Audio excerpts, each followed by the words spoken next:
നല്ല രുചിയിൽ വെറൈറ്റി ആയിട്ടുള്ളൊരു വെള്ള മുട്ടക്കറി തയ്യാറാക്കാം. 4 മുട്ട ഒന്ന് പുഴുങ്ങി തൊലി കളഞ്ഞ് മാറ്റി വെക്കാം.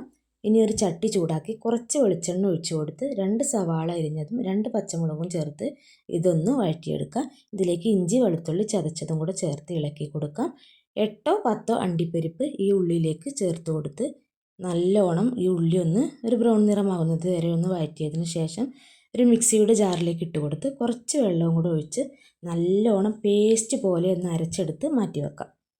ഇനി ആ ചട്ടിയിലേക്ക് തന്നെ വളരെ കുറച്ച് എണ്ണ ഒഴിച്ചു കൊടുത്ത് ഒരു 3-4 വെളുത്തുള്ളി ചതച്ചത് ചേർത്ത് കൊടുത്ത് ഇതൊന്ന് മൂത്ത് വരണം. ഇതൊന്ന് മൂത്ത് വരുമ്പോൾ അരച്ച ഉള്ളി പേസ്റ്റ് ചേർത്ത് ഒരു 2 മിനിറ്റ് വഴറ്റിയതിന് ശേഷം മിക്സിയുടെ ജാറിലേക്ക് കുറച്ച് വെള്ളവും കൂടെ ഒഴിച്ചിട്ട് അതും ഇതിലേക്ക് ചേർത്ത് കൊടുക്കാം. ഇനി അരമുറി തക്കാളി നീളത്തിൽ കട്ട് ചെയ്തത് ഇതിലേക്ക് ചേർത്ത് കൊടുക്കാം. പിന്നെ കറിവേപ്പില ചേർത്ത് കൊടുക്കാം. പൊടികളായിട്ട് ഗരം മസാലപ്പൊടിയും കുരുമുളക് പൊടിയും മാത്രമേ ഇതിലേക്ക് ചേർക്കുന്നുള്ളൂ. അത് ആവശ്യത്തിന് ഇട്ട് കൊടുക്കാം. ഇനി ആവശ്യത്തിനുള്ള ഉപ്പും പുഴുങ്ങിയ കോഴിമുട്ട ഒന്ന് വരഞ്ഞെടുത്തതിന് ശേഷം ഇതിലേക്ക് ഇളക്കി ചേർത്ത് കൊടുത്ത് ഇളക്കി അടച്ച് വെച്ച് ഒരു 2 മിനിറ്റ് കൂടെ നമുക്ക് കുക്ക് ചെയ്തെടുക്കാം. 2 മിനിറ്റിന് ശേഷം തുറന്ന് ലാസ്റ്റായിട്ട് കുറച്ച് തേങ്ങാപ്പാലും കൂടെ ചേർത്ത് ഇളക്കി വല്ലാതെ തിളപ്പിക്കേണ്ട ആവശ്യമില്ല കേട്ടോ. അതിന് മുമ്പായിട്ട് തീ ഓഫ് ചെയ്യാം. നല്ല അടിപൊളി രുചിയുള്ള വെള്ള മുട്ടക്കറി റെഡി ആയിട്ടുണ്ട്.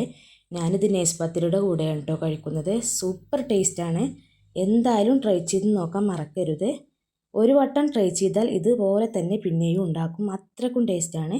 ഞാനിടുന്ന വീഡിയോ നിങ്ങൾക്ക് ഇഷ്ടപ്പെടുകയാണെങ്കിൽ ലൈക്ക് ചെയ്ത് സബ്സ്ക്രൈബ് ചെയ്ത് സപ്പോർട്ട് ചെയ്യാൻ മറക്കല്ലേ. പുതിയ വീഡിയോയുമായിട്ട് വീണ്ടും വരാം. Thank for watching.